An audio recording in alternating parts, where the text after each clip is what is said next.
Welcome to the ChainBreaker podcast. This is episode number 4. I am Joe Herrera here with one of my favorite people in the entire world. Many people don't know this about me, but I actually am Hispanic Irish descent with a little bit of French Canadian. So the blood that pumps through my Irish body is Mexican. I'm from Mexico. But my heart that pumps it is actually from the Polynesian Islands. I love Hawaii. And Leilani's family is from Maui. Mm-hmm. And so she's awesome as a person. The heart that pumps the blood through my body comes from the islands. So we've got a lot in common, a lot going. So welcome, Leilani. Thank you. So you do your own podcast. You know how this works. But tell me about yourself. Like growing up in Maui, when did you come to the States? What did your parents do for work? All that fun stuff. Yeah, so I grew up in Maui, born and raised there. I was in Maui for about 20 years. So I moved to Vegas when I was 20. My mom was a preschool teacher. My dad was a police officer. Wow. Also ex-military. He was in the Army, so he was a veteran. So are your parents both from the islands? Yeah, they were both born and raised on Maui. Yeah. They're both Hawaiian?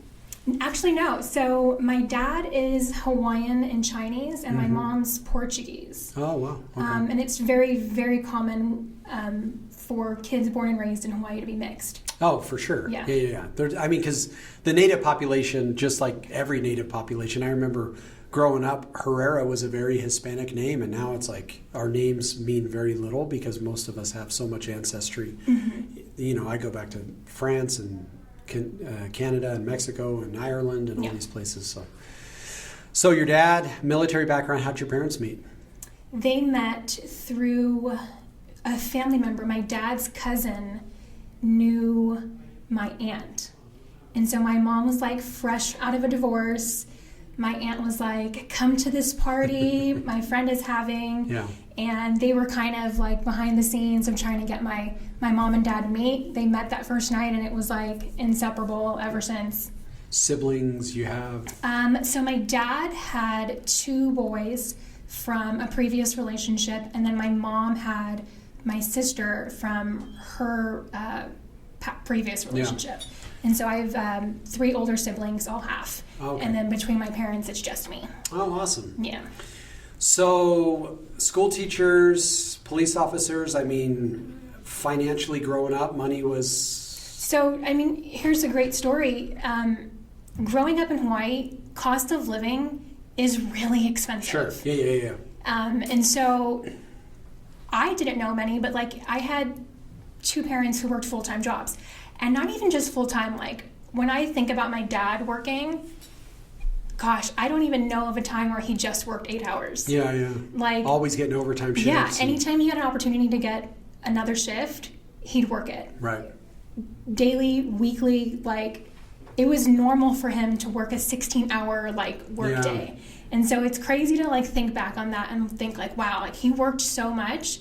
You would think like we were well off. Right. But no. But the cost of living's ridiculous. Yeah, it was just, it's insane. Home prices are insane. So we weren't by any means like poor. Right. But we also like, we were comfortable. We didn't have like a lot of money. Yeah. Did you feel it when you were a kid? Did you feel I did not. a lack? That's awesome. Yeah, which I like totally appreciate my parents for. Because even though, and even back then, like thinking as an adult, how hard my dad had to work when I was a child, I didn't realize that he was working so hard. Because as an adult now, if you ask me to work a 16-hour workday, I'd be like, are you insane? Yeah. So knowing how hard my dad worked, and so as a child now, I never felt it, never knew. I just knew like my dad worked hard. Yeah. So you come to Vegas when you're 20. Mm-hmm. It is the 9th island anyways, but why Vegas? So I wanted to see more. When you grow up on an island, all you know is like your little tiny island. Mm-hmm. You know nothing else, and you watch television, obviously growing up, and as a child, you just like take all that in and you see all these cool things that people do, but what people don't realize is like those cool and exciting things like road trips and amusement parks and professional like football games or even concerts. Mm-hmm. Like that stuff isn't really available to us because it costs so much money to get people there. To get people to come. Yeah. So I wanted to see more, and I was like, I need to go to the mainland. I had family and cousins who lived in Vegas, so essentially, like I was like, let's go for a trip. Let's just go visit my cousins and see what it's like. And I came here the first time without my parents, by myself, and I was like, oh my God, this is so much fun. Like, this is what I want to do. Like, I just want to be here and like just experience everything. Life. Yeah. So why is Vegas so connected to the islands? Like, what is it that connects Hawaiians to, because every Hawaiian I've talked to is like, oh yeah, my cousin lives in Vegas. Yeah. And I think cousin's kind of a looser term than I'm associated with. Like, for me, a cousin is a parent's sibling's child. No. Hawaiians, cousin's a big second, thing. third, fourth, fifth cousin. Like, we're all close. It's all the same thing. Yeah. So why the connection between two things that I would probably like say is, one, gambling is illegal in Hawaii. And Hawaiians love to gamble. Yes, love to gamble. And then two, cost of living. Yeah. Like I think the average price of a home is like $950,000 there. Right. And so they see what they would get there for $950 that you could get here for $400. Right. And they're like, oh, okay, easy. Well, and it seems like the Hawaiian culture is very accustomed to hospitality. Yes. And with Vegas being really the hospitality capital of the world, it almost makes sense that they would gravitate here for that purpose. All right, so you come out at 20, and what did you do? Like, how'd you make a living? I'm not very proud of my 20s. I grew up in my dad, police officer, veteran, was very strict. Yeah. So I grew up in like a really sheltered household. Sure. So in my 20s, in Las Vegas, without parents, I think I went to nightclubs every other night. Right. Like at least 4 or 5 times a night, and stayed out as late as I could, just because I could. Yeah. Danced and partied and How were you supporting yourself through all this? So I had a full-time job as a salon and spa receptionist. Okay. When I first came out here. So when I first moved out here, I had my license in cosmetology. Yeah. To do hair, and couldn't get a job doing hair, so I settled for receptionist. But that wasn't even a priority for me. I was just like, I want to party. I just want to party. I've for so long just have been in this sheltered little island in the middle of the Pacific Ocean. Right. And now I have the whole world in front of my feet. I'm like, let's just go. Let's just party. Well, and I think that's the story, is I think there's so many people that their parents grew up hardworking W-2 employees, pension benefits, health insurance paid. But, so many people stay in those professions because they have to. It's not that, I'm sure your dad loved his job as a police officer. Your mom probably loved teaching school. But at some point, it's not even an option. It's you have to keep going to get to retirement. Well, that's the thing. And when you grow up as a child, all you know is what your parents teach you. Right. And so I grew up knowing my dad had a 9 to 5, my mom had a 9 to 5, I'm going to have a 9 to 5. Yeah. I came here, I had a 9 to 5. Money wasn't really a priority. I just knew I wanted to have fun. Sure. Eventually though, then that changes. Right. And things do shift. So something about my parents, they actually never owned property. Period. Yeah. Wow. Never. Yeah. They've rented their entire lives. Right. And so even that, that's what I grew up seeing. So you were just used to So it. even when I came here, I was like, okay, let me find a rental. And I have a rental, I have a 9 to 5, I'm good. So you're checking all the, the very responsible, but the family path to life, which is rent a house, get a 9 to 5. This is what my family showed me. Right. This is what I'm doing. And all my extra time is just going to having fun and partying. So how does that pattern get disrupted for you? So I know the exact moment that changed for me. And I talk about it as if, do you know, in a cartoon when the character falls down the hill? So I have that moment, And it's literally like this trickle effect, and how like in the cartoon the debris just kind of gets bigger and bigger around the character. Yeah. So it literally just snowballed for me Right. after this one moment. It was in, I think, 2012, maybe 2011. My aunt and uncle bought a house for my cousin who lives here in Las Vegas. And she's a second cousin. Yeah. But it doesn't matter. Yeah, same thing. She's a cousin. She's a cousin. So I remember going to her brand new home and just being like, wow, like this is so pretty. And smelled great, looked pretty, like brand new community, brand new home. I was like, wow, this is fantastic. Being a smidge bit jealous, because I'm like, wow, she doesn't even have to like pay rent a month, because like her grandparents just pay this thing cash. I was like, wow. Driving out of that community, there were other new construction communities like along the way. And I remember passing one and the banner had said, you could own this new build for like $1,000 a month. Yeah. And I was like, what? I'm paying more than that in rent. Yeah, I was like, I'm paying $1,200. You mean I could have that? Right. I was like, okay, awesome. Right. That was the moment like I had like a mindset, like a shift. Paradigm shift, yeah. Yeah.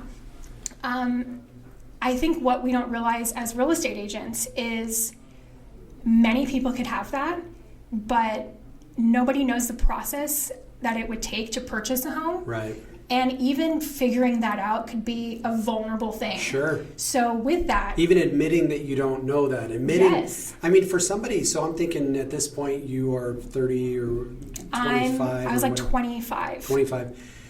Having never lived in a home that was owned by someone related to you. I didn't know what that meant. Right. I didn't know the difference between renting and owning. And there's a vulnerability in admitting that. There's a vulnerability in admitting you don't know the process. Yeah. And I think that that's interesting. So often we get in our little bubble, our own little knowledge island, for lack of a better term, and we just assume everybody knows what we know, and we assume everyone has experienced what we experience, and we assume it, and so it is so important to put yourself back in that new home in 2011 and thinking, okay, there's people like me who don't know any different. Yeah. It's interesting. So you, at that point, because I think we started working together in like 15 or, no, it would have been 16, maybe 17. Yeah. Well, at that point, I lucked out and had a really good friend who had just gotten his real estate license, because I don't know that the Leilani then would have reached out to somebody and asked the question of like, what do I have to do? Right. How does this work? And you could have been stuck. I mean, I'm sure your parents are happy people, but you could have lived that 9 to 5 renting life your whole life. Yeah, absolutely. Right. Because like I said, I didn't know the difference. Right. I didn't know the benefits of owning. I didn't know any of that, and didn't think to even ask, because my parents rented their entire life. It couldn't be that big of a difference. Right. So I lucked out on having a really good friend of mine who was a real estate agent who had just gotten his license. So I felt comfortable asking, like, where do I go from here? What do I do? Yeah. I want to own a house like that. Which then even takes you to like another step that's even more vulnerable, is he tells me, okay, well, we have to talk to a lender. Yeah. And he's going to know about your finances. Your finances. He's going to know your income, what you make, what you have in the bank, what your credit score is. Right. Unfortunately, I hate to admit this, but at 25, I didn't even know what my credit score was. Sure. I never did check it. I didn't know. I didn't care about it. Right. It didn't really affect me all that much. And so even getting to that point of realizing I'm going to meet somebody else who's going to know all my financial history, even that's scary. Yeah, it's like financial priest almost, like they're going to know all your dirty laundry. But it took me being talking to my friend and him introducing me to a lender to finally get me on the path. I think I bought my home like maybe a year later. I was a cocktail waitress at the time, and so as a cocktail waitress or a bartender here in Las Vegas, your majority of your income comes from tips. Yeah. And so I was just feeding my bank account just cash all the time, and my lender was like, whoa, you can't quite do that. Sure. So it took me a few months in order to get my finances situated. Yeah. But I mean, I was really lucky enough to had a good friend who was a real estate agent. Yeah, walked you through it. Yeah. Had he not, I don't know that I would have ever bought a house, because I would have been embarrassed or scared to ask the question to someone else. So we go from renter to owner. Now we're looking at becoming an agent. Well, So, because the cocktail, like what little I know about the service industry in Vegas, like it's really hard to get out. Yeah. It's almost like one of my favorite movies from the 90s. Troy probably watched it, called Blood In, Blood Out. It's like how to get into a gang and how to get out of a gang. And so like my brother-in-law was a valet parker, and it was like he just couldn't give it up forever. The cash economy was too good. The health insurance was too good. Yep. And then even just inside of it, the subculture is very, can be very filled with drugs and alcohol abuse and things like that. So talk about your time as a cocktail waitress. Like, how do you ever get out of that? So from the time I got my real estate license to when I actually got out was probably 2.5 years, because I was terrified to get out. Yeah. Like you just said, terrified to leave. The tips, cash daily, the health insurance, like all of it. It was just stability, right? But actually what pushed me out was I worked for a casino that I think at the time was open for like 20 years. And a lot of the employees that I worked with, I mean, they were there from day one. And so these people were old enough to be my parents.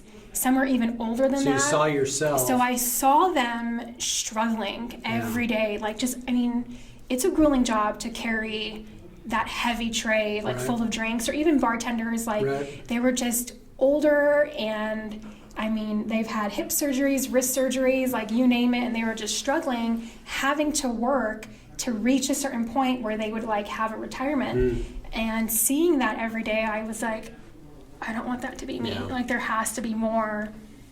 Well, than this. And I wonder the emotional toll as well. I mean, I imagine having a successful marriage, raising children is tough. And with keeping those hours and things like that. So you get your real estate license, you get full-time real estate, you do transactions, but you've kind of found a niche as well where you're doing a lot of social media marketing and a lot of design.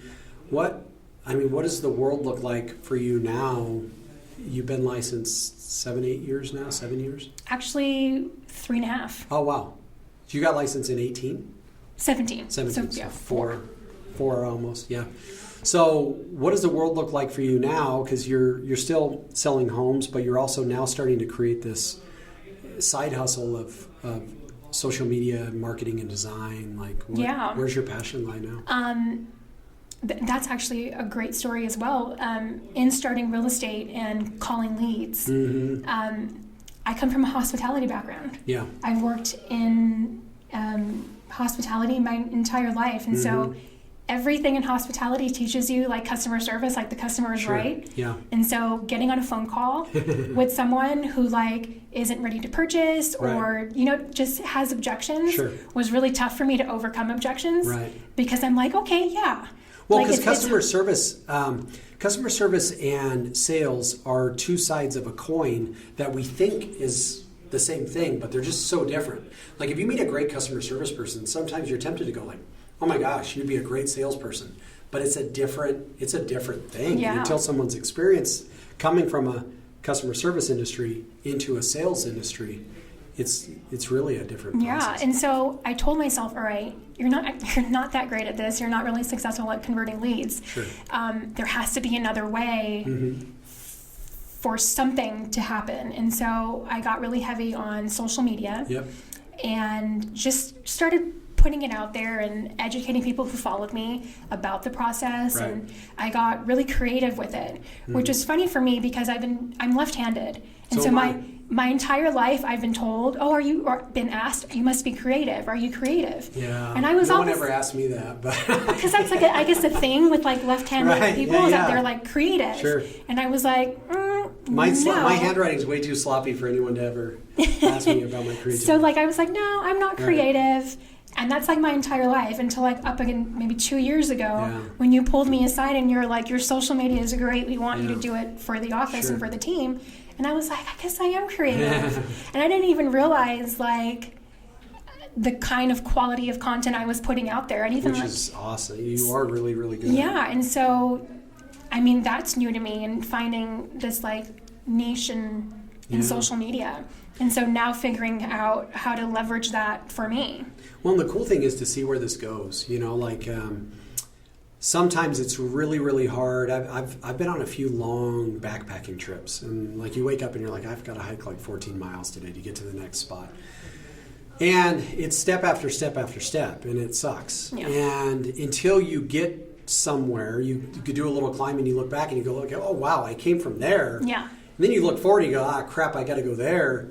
But there's finding joy in the journey, but then there's also recognizing where you came from. Yeah. And so like you have a super positive background. Like your parents seem like awesome people, but you're still kind of breaking chains in your own way of saying like, I come from generations of tenants. Now I'm an owner. Mm-hmm. Now I'm an agent. Now I'm a creator. So what does Leilani in 2021 tell Leilani in 2011 when she, is learning and struggling and growing? Like what have you learned in the last 10 years and what do you want to do in the next 10? Oh man. First of all, I would tell myself, great job. Yeah. Like, don't doubt yourself. I think one really big thing that likely held me back, might even still hold me back, is the feeling of not being good enough. Yeah. Because even now with this social media, I've actually spoken to Troy about this, is I have my real estate license. Right. I didn't go to school for design or marketing or advertising. Yeah. And so even now on telling myself, you are good enough, like you're doing a great job at social media, like don't think just because you don't have a degree in this that you can't pursue it some way. Right. So I would tell that girl that you are good enough. Right. And then even now moving forward is just kind of figuring out like how to leverage these things to work for me. Mm-hmm. And so I'm excited to figure all that out. Well, and I would say we're generally not we don't give ourselves enough credit. I think we're not as bad as we think we are. Mm-hmm. And a lot of times other people can see in us things we can't see. It's just so funny because there's probably things that I have insecurity around that people would be like, what are you talking about? Like, you're great at that. Mm-hmm. And so it's funny for me to hear you have some insecurity around design and social media because I think you're the best I've seen. And so it's cool, but the important thing is the journey. Like, I don't know that I'm ever going to get to any point in my life where I just feel like, okay, it's done. Yeah. Like I've done it. It's awesome. It worked, whatever. I'm sure there's a book called, it talks about Dante's Inferno. Okay. And it's like a guy who kind of basically journeys to hell. And he goes through these rivers, and one's a river of forgetfulness, and the other's a river of good things, And it's kind of that principle of like, what would happen if we treat others and ourselves with the principle that I'm going to forget all the bad stuff and I'm going to celebrate the good. Mm-hmm. And somehow we've got to get there, and it happens. I think people who try to achieve something that has been unachieved, like you may be in your little circle, your family. You may be the first creation, real estate, social media marketing. For sure. Anywhere around. Yeah. You may be trying to achieve something that no one in your family history has ever tried to achieve. Now, the flip side of the coin is, like my kids have now this ghost of their dad they're going to have to chase. And so that's a whole separate issue. But like I know for me, I'm trying to create wealth and income and influence so far beyond what my family has ever done. Yeah. That sometimes you sit back and you go like, can I really do this stuff? Like me? Like why me? And it's such a cool process to go through, but it's such an intimidating process as well, because sometimes we stop ourselves and go, wait a minute, like I can't do that. I can't be that person. Yeah. And so it's fun to do that, and it's cool that you recognize that. Yeah. I actually find joy in knowing that the Leilani then would have just said, okay, I'm not good enough. Right. And like given every excuse to back out of opportunities because of fear or insecurity or whatever it was. And so I love the fact that now I can acknowledge these things, and it may take still a little bit more pushing, but like I'm able to break these chains and like I am good enough. I can do this. Like fear is just in the mind. Like I can move forward and keep going and keep pushing and have more and create more for myself. Yeah. Well, Leilani, it's been awesome. I admire people that are good at things I'm not good at.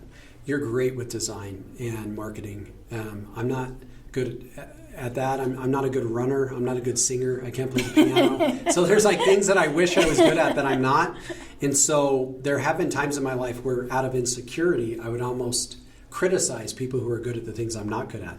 But the older I get, the more I celebrate other people's the things they're good at. And like there's still that bit of envy, but that envy is turned into like admiration. Yeah. And there's that weird process of maturity. I think you go from like, I don't like that person because they're good at something I'm not good at, to, man, I love that person because they're doing what I wish I could do myself. Yeah. And so I'm excited to see that. I'm excited to go through that journey with you. Thanks for Thank you. Thanks for having me.